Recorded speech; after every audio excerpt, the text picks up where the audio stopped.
Olá, você que está conosco na nossa mentoria Bisurada. Vamos trabalhar o nosso habeas data.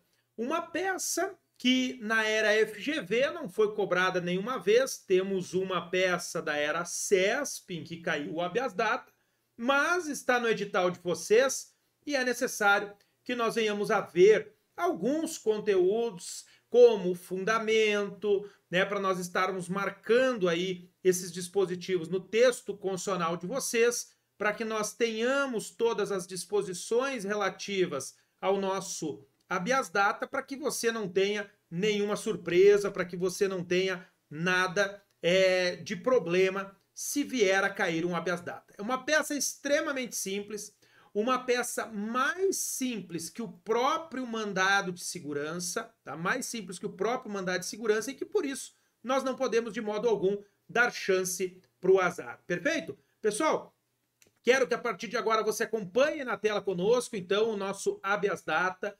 O habeas data ele vai ter dois fundamentos. Um fundamento constitucional, que está no artigo 5º, inciso 72 da Constituição Federal de 88, e aí nós temos que analisar qual é o inciso qual a linha deste inciso que eu vou utilizar, e um fundamento infraconstitucional baseado na Lei 9507 de 97, no meu artigo 7º, e eu vou definir os incisos que eu utilizarei. Professor Felipe, como funciona e por que que eu tenho que definir as alíneas lá na Constituição e por que eu tenho que definir os meus incisos no artigo 7º? Pois então, veja comigo o seguinte, ó.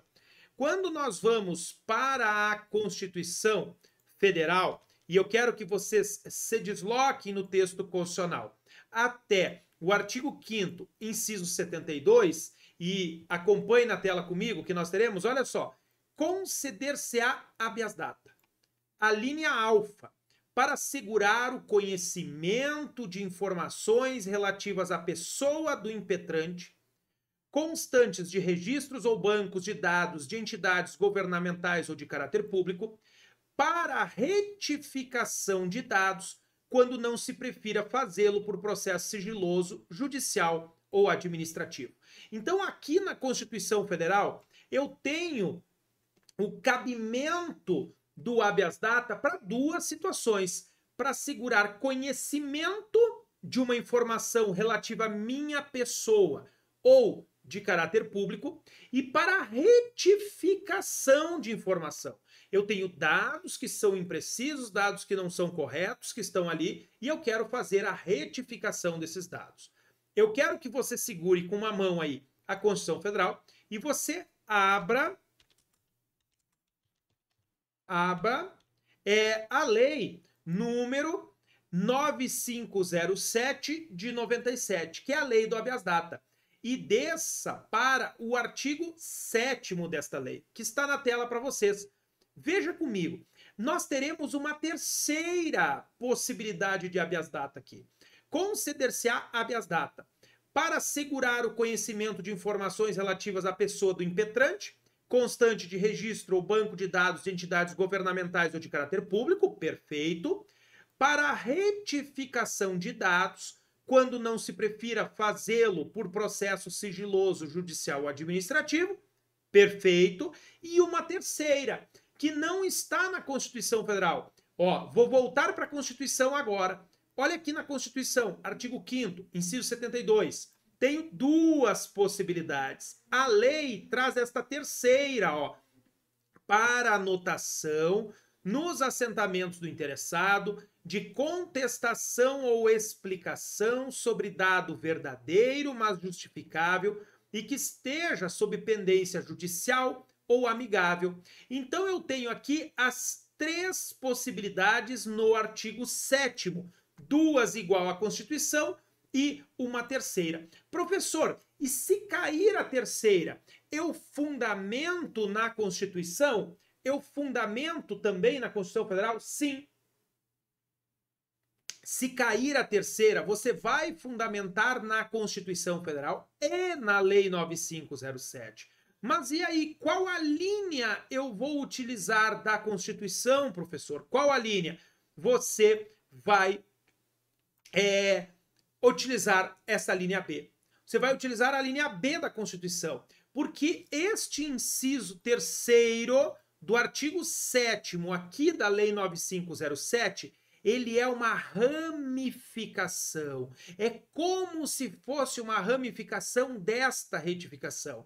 Ó, para anotação nos assentamentos do interessado, de contestação ou explicação sobre dado verdadeiro, mas justificável e que esteja sob pendência judicial amigável.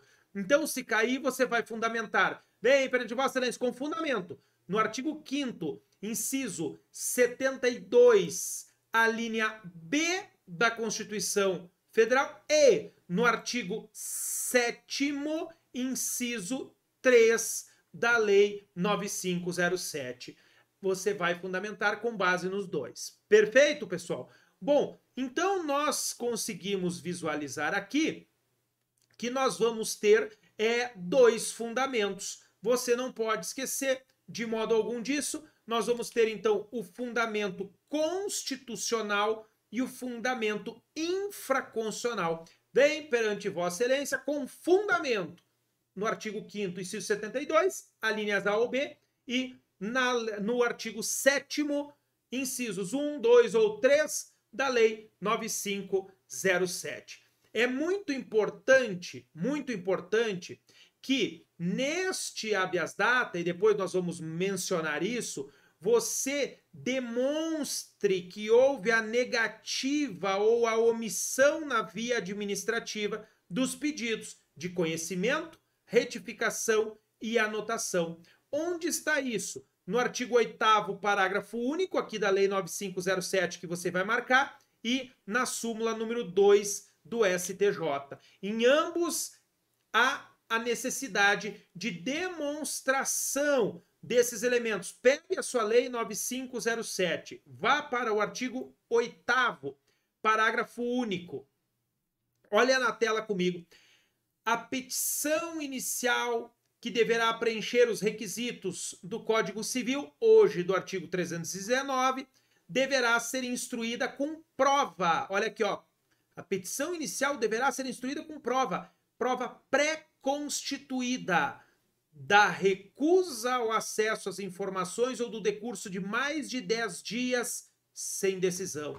Da recusa em fazer-se a retificação ou o decurso de mais de 15 dias sem decisão, ou da recusa em fazer-se a anotação ou do decurso de mais de 15 dias sem decisão. Então, essa petição inicial, ela tem que ser acompanhada disso. Depois, na hora da estrutura, você verá como ficará. Perfeito? Pessoal, de quem é a legitimidade para a impetração de um habeas data? Olha só, nós teremos a legitimidade ativa do titular do direito, do impetrante da ação, do titular do direito.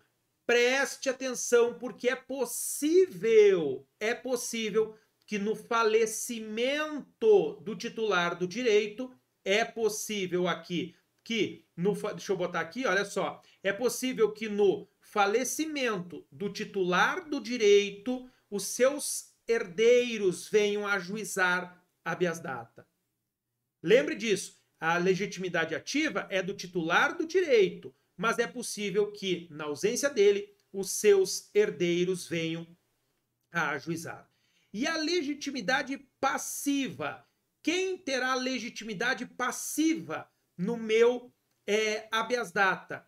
Aquele que detém a informação que se pretende obter, retificar ou anotar, ou seja, contra a autoridade coatora, que vai ser vinculada à pessoa jurídica. O habeas data, assim como, olha só, o habeas data, assim como o mandado de segurança, ele é impetrado contra a autoridade coatora. Contra a autoridade coatora. Não esqueça disso, tá? Veja comigo. Você vai passar um traço simples agora debaixo do artigo 9º. Olha na tela comigo. Ao despachar a inicial, o juiz ordenará que se notifique o coator do conteúdo da petição, entregando-lhe a segunda via apresentada pelo impetrante, olha o verbo impetrante, com cópias dos documentos, a fim de que no prazo de 10 dias preste as informações que julgar necessária. A mesma coisa que o mandado de segurança. A autoridade coatora é notificada para apresentar informações. Então, nunca esqueça disso. Funciona idêntico ao mandado de segurança. Você vai impetrar habeas data em face de ato coator do senhor fulano de tal, prefeito, governador, secretário, vírgula, vinculado à autoridade, à pessoa jurídica tal, vinculado à União, pessoa jurídica de direito público, né? E aí por diante. Perfeito, gente? Não pode, de modo algum, esquecer isso.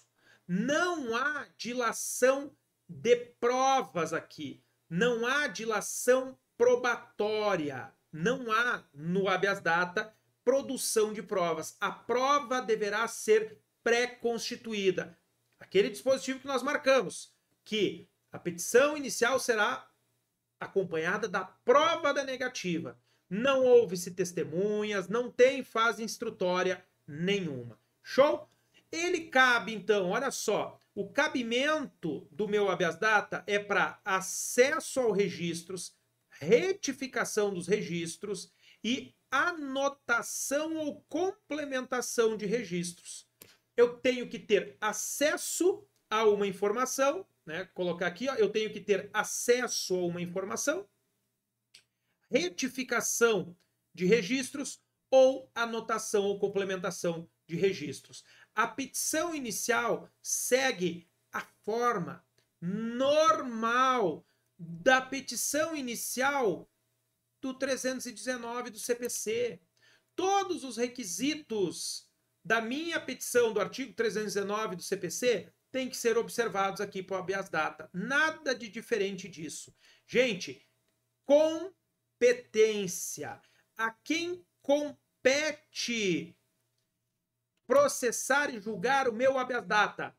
Abre a lei 9507 e vai para o artigo 20. E ali, quando for competência de tribunal, eu tenho que fundamentar. Olha só, quando nós formos falar de competência, porque se for de um tribunal, um habeas data que vai nascer no TJ, um habeas data que vai nascer no STJ ou que vai nascer no STF, nós temos que abrir um item da competência. E aí nós vamos fundamentar com base na Constituição e com base no artigo 20 da Lei 9507. Segura com uma mão o artigo 20 da Lei 9507 e com outra mão você vai para o artigo 102 da Constituição Federal. Você vai olhar os dois juntos, tá? Vamos lá para o artigo 102. Olha só. Artigo 102, inciso 1 da Constituição Federal. Compete ao Supremo Tribunal Federal, precipuamente, a guarda da Constituição, cabendo-lhe processar e julgar originariamente. Olhe comigo. A linha D. O mandado de segurança e o habeas data contra atos do presidente da República, das mesas das câmaras dos deputados e do Senado Federal, do Tribunal de Contas da União, do Procurador-Geral da República e do próprio Supremo Tribunal Federal. Então, sendo autoridade coatora alguma dessas aqui da linha D do artigo 102, a competência é originária do STF. Significa dizer que quem vai processar e julgar esse habeas data é o STF. Ele vai nascer no STF. Agora, você vai lá para o artigo 20 da Lei 9507, que está na tela para você, veja comigo. O julgamento do habeas data compete inciso 1, originariamente ao Supremo Tribunal Federal contra atos do Presidente da República, das mesas da Câmara dos Deputados, do Senado Federal, do Tribunal de Contas da União, do Procurador-Geral da República e do próprio Supremo Tribunal Federal. Viu que diz a mesma coisa? Então você vai botar a competência constitucional, se for do STF, com base no artigo 102, inciso 1, a linha delta, e no artigo 20, inciso 1, a linha alfa da Lei 9507. Pois bem, e se for contra um ministro de Estado, se for contra o comandante da Marinha, do Exército ou da Aeronáutica, quem vai processar e julgar esse meu habeas data? Quem? Pessoal, vai para o artigo 105, inciso 1 da Constituição Federal. Está na tela para vocês, olhem comigo. Compete ao Superior Tribunal de Justiça processar e julgar originariamente, olhe comigo, os mandados de segurança e os habeas data contra ato de ministro de Estado, dos comandantes da Marinha, do Exército e da Aeronáutica ou do próprio tribunal. Preste atenção, essa linha B, ela foi alterada pela Emenda Constitucional número 23 de 1999. Essa Emenda Constitucional número 23, ela alterou essa linha. Foi o ano em que se criou o Ministério da Defesa. Até então, cada Força Armada constituía um ministério. Era o Ministério da Marinha, o Ministério do Exército e o Ministério da Aeronáutica. Em 1999, se criou o Ministério da Defesa. Só que os comandantes de cada uma das Forças Armadas passaram a ter status de ministro de Estado. Status. Então, por isso que antes só dizia assim, os mandados de segurança e os da habeas data contra atos de ministro de Estado e do próprio tribunal. Porque os comandantes das três Forças Armadas, eles eram equiparados a ministro. Eles eram ministro, me desculpe, agora eles são equiparados, por isso que alterou. Então, se for um habeas data hoje contra o comandante da Marinha, do Exército, da Aeronáutica, ou um mandado de segurança contra eles, a competência é do STJ. Por que eu estou explicando isso? Porque aqui, na Lei 9507, na linha B, só estará ao Superior Tribunal de Justiça, compete originariamente ao Superior Tribunal de Justiça, contra atos de ministro de Estado ou do próprio tribunal. Só que essa lei, ela é de 1997. E a emenda é de 99, 2 anos depois. A emenda altera a Constituição, não uma lei. Então, embora o comandante da Marinha, do Exército e Aeronáutica não esteja aqui nessa linha B, ele está aqui na linha B do artigo 105 da Constituição Federal. Vale a linha B da Constituição Federal. Perfeito? Então, se for Presidente da República, artigo 102, inciso 1, a linha delta, STF. Se for Ministro de Estado, artigo 105, inciso 1, a linha beta da Constituição Federal. E se for contra governador de Estado, nós vamos para onde? Nós vamos para o artigo 125, parágrafo 1º da Constituição. Olhe comigo, artigo 125, parágrafo 1º da Constituição, que vai dizer o seguinte: a competência dos tribunais será definida na Constituição do Estado, sendo a Lei de Organização Judiciária de Iniciativa do Tribunal de Justiça. Lei de Organização Judiciária de Iniciativa do Tribunal de Justiça. Portanto, um habeas data contra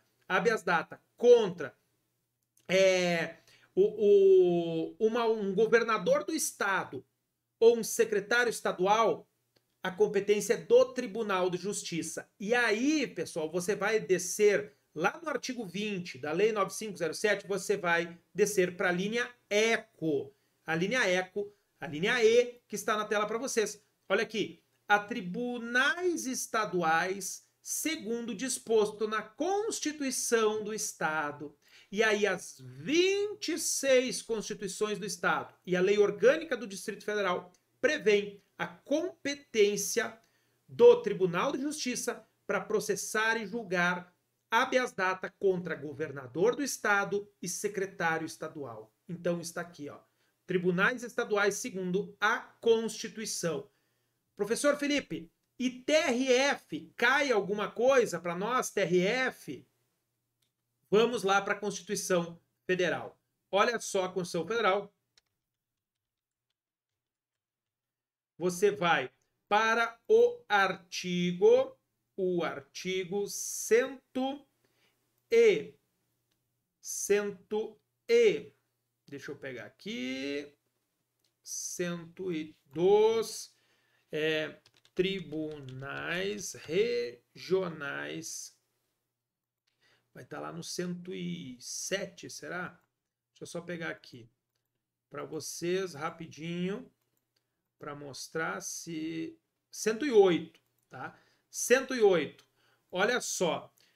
O artigo 108 da Constituição Federal vai dizer que compete aos tribunais regionais federais processar e julgar originariamente, olha a linha C, os mandados de segurança e os habeas data contra ato do próprio tribunal ou de juiz federal. Se for um juiz federal que esteja negando informação, a competência é do TRF. Gente, para nossa prova não vai ser isso, mas você tem marcadinho aí. Nasce no TRF. O endereçamento desse habeas data vai ser o excelentíssimo senhor desembargador federal, presidente do Tribunal Regional Federal da Três Pontinhos, região. Vai ser esse na prova? Não vai. Nunca nem caiu habeas data na prova de direito administrativo. Se cair, não vai ser esse. Fique tranquilo, tá? Não vai ser, mas você tem marcadinho aqui se for necessário. E aí você também marca aqui na lei 9507, o artigo 20, inciso 1, ó, a linha C, aos tribunais regionais federais contra atos do próprio tribunal ou de juiz federal. A de juiz federal, esse pode cair. A de juiz federal contra ato de autoridade federal, excetuados os casos de competência dos tribunais federais, que é esse aqui de cima. Ó. Quem vai processar um habeas data contra ato de uma autoridade federal qualquer, tipo que não sejam aquelas que são ministro, estado e presidente, é um juiz federal de primeiro grau. E aí você vai lá para o artigo 109, que você vai marcar também um art. 109 lá na sua Constituição Federal, que está na tela. Olha só, aos juízes federais compete processar e julgar. Você vem descendo para cá. Vem descendo para o inciso 8. Olhe ele. Os mandados de segurança e os habeas data contra ato de autoridade federal, excetuados os casos de competência dos tribunais federais. Esse ato de autoridade federal é uma autoridade comum. É como se fosse o professor Felipe. O professor Felipe é um agente público federal. Se eu negar uma informação a vocês, assinar um ato negando a informação, vocês vão ingressar com habeas data contra ato coator do professor Felipe. Quem vai processar e julgar? A Justiça Federal de primeiro grau. Perfeito? Então, gente, ó, o artigo 20, inciso 1, tem que estar marcadinho. Por quê? Porque o inciso 2 é caso de ROC, de apelação, de recurso especial, recurso ordinário, que a gente vai marcar depois. Por enquanto, apenas o inciso 1, que é o caso de impetração de habeas data. Certo até aqui? Perfeito? Não pode ter nenhuma dúvida disso. Outro ponto que é de extrema importância é a prioridade de julgamento. Olha só, os processos de habeas data terão prioridade sobre todos os atos judiciais, exceto habeas corpus e mandado de segurança. Então eu tenho que pedir no meu habeas data a prioridade de tramitação. Isso está, pessoal, no artigo 19 da Lei 9507 de 97, que você tem que marcar aí. Marca aí na lei o artigo 19 da Lei 9507 de 97, beleza? Bom, como fica, então, o meu habeas data? Vocês viram que é uma peça extremamente simples, é uma lei extremamente curta. Como fica a estrutura do meu habeas data? Como fica? Vamos dar uma olhada, então. Quero mostrar para vocês justamente estarem acompanhando conosco. Olha só a estrutura. Eu vou endereçar para o douto juízo da 3 pontinhos vara de fazenda pública da comarca D, se for um habeas data contra uma autoridade estadual comum ou contra uma autoridade municipal, um prefeito, um secretário municipal vai para juiz para D estadual de primeiro grau, tá? Ou da vara federal da subseção judiciária de 3 pontinhos, né? Ou seção judiciária do estado de 3 pontinhos. Você vai definir. O endereçamento segue aquele mesmo endereçamento que nós fizemos lá na nossa aula de introdução ao processo civil. Você vai qualificar normalmente o impetrante, como nós já qualificamos, tá? Vai apontar o fundamento, ó, vem perante Vossa Excelência, com fundamento no artigo 5º, inciso 72, a linha A ou B da Constituição Federal e no artigo 7º, inciso 1, 2 ou 3 da Lei 9507 de 97, impetrar. Você tem que definir qual é o inciso que vai te dar a base para você impetrar. Vai ser o 1, o 2 ou o 3. Impetrar. Habeas data.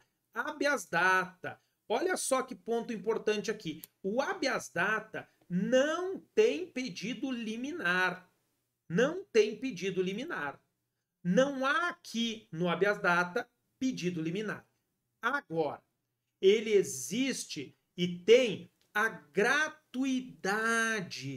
A gratuidade. Não há, veja comigo, não há no habeas data pagamento de custas processuais.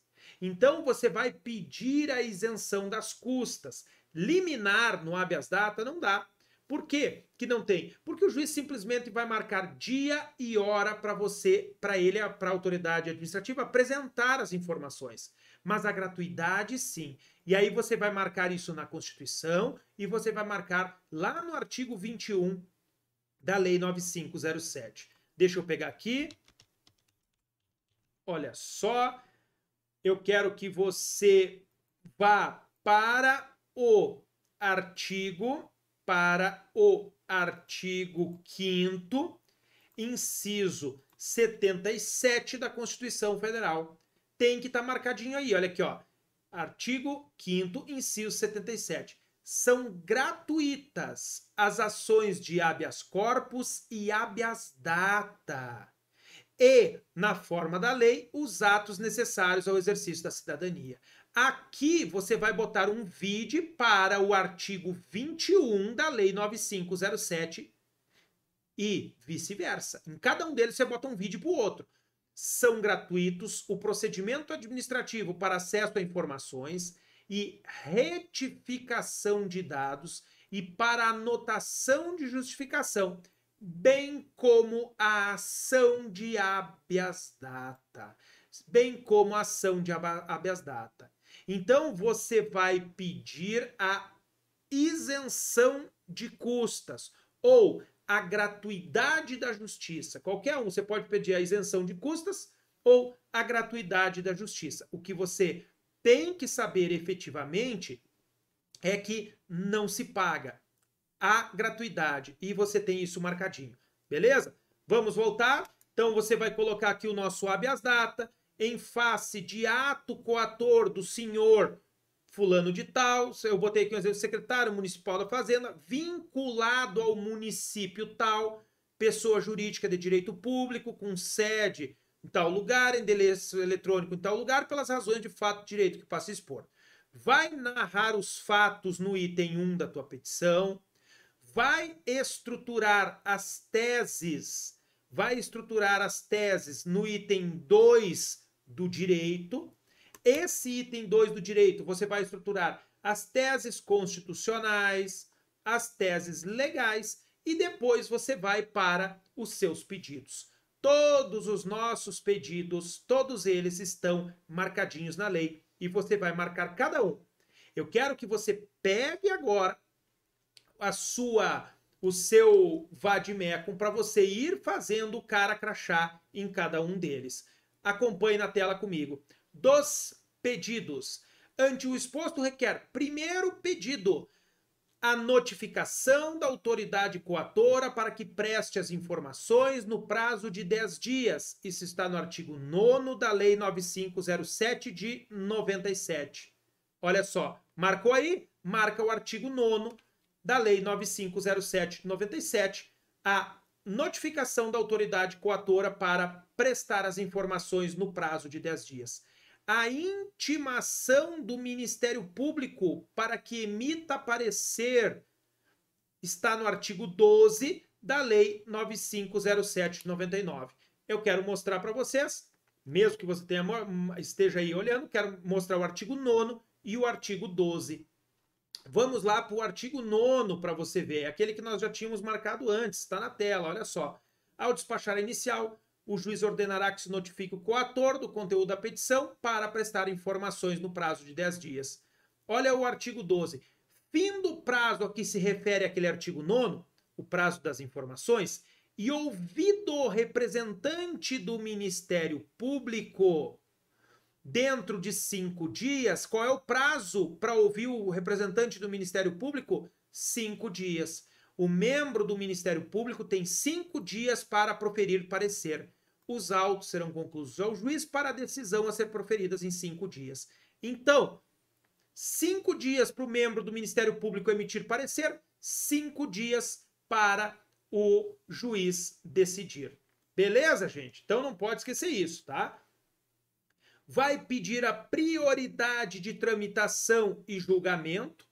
Marca lá no artigo 19 da lei este pedido.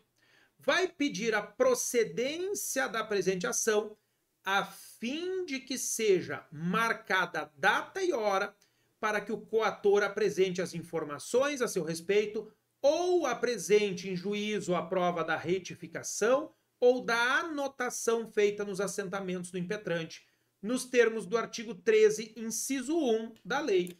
Aqui está o pedido, artigo 13, inciso 1 da lei. Deixa eu abrir, vai lá para o artigo 13, inciso 1, olhe comigo na tela. Na decisão, se julgar procedente o pedido, por isso você passa um traço simples ali no procedente, para você lembrar que é a procedência, o juiz marcará data e horário para que o coator apresente ao impetrante as informações a seu respeito, constantes no registro ou banco de dados, ou apresente em juízo a prova da retificação ou da anotação feita nos assentamentos do impetrante. A procedência da ação vai levar a isso. Dia e hora para que sejam apresentadas essas informações. Até aqui, certinho? Vamos continuar. Olhe comigo. O que mais que eu tenho que pedir além da procedência da ação? A condenação da autoridade coatora em honorários advocatícios e ao impetrante concedida a gratuidade da justiça nos termos constitucionais. Você vai pedir que a autoridade coatora seja condenada em honorários e você vai pedir a isenção com a concessão da gratuidade da justiça para o teu cliente. Vai pedir a juntada da documentação comprobatória da negativa ou da omissão da informação, conforme previsto no artigo 8º, parágrafo único, inciso 1 da Lei 9507 de 97. Você vai marcar lá no artigo 8º, parágrafo único. Olha só, vamos lá para o artigo 8º, parágrafo único. Está na tela, ó. A petição inicial deverá ser instruída com a prova da recusa de acesso, ou recusa em fazer a retificação, ou recusa em fazer a anotação. Você vai colocar um dos 3 fundamentos aqui, um dos 3, justamente para que você tenha aí essa possibilidade de estar, né, fazendo o seu pedido da juntada da prova documental. Não pode esquecer de pedir a juntada da prova documental. Vai dar valor da causa, como toda petição inicial, vai pedir deferimento, local, data, advogado OAB, fecha a sua peça. Gente, habeas data, uma peça extremamente simples. Tudo que nós tínhamos que marcar está aqui no habeas data. Você vai, obviamente, ver a estrutura da peça agora, porque no próximo bloco eu vou fazer com vocês um habeas data que já caiu na prova de direito administrativo na época da CESP, para nós estar estruturando e você ter a peça prontinha se for necessário. Não fuja de nossa aula, eu aguardo vocês na sequência.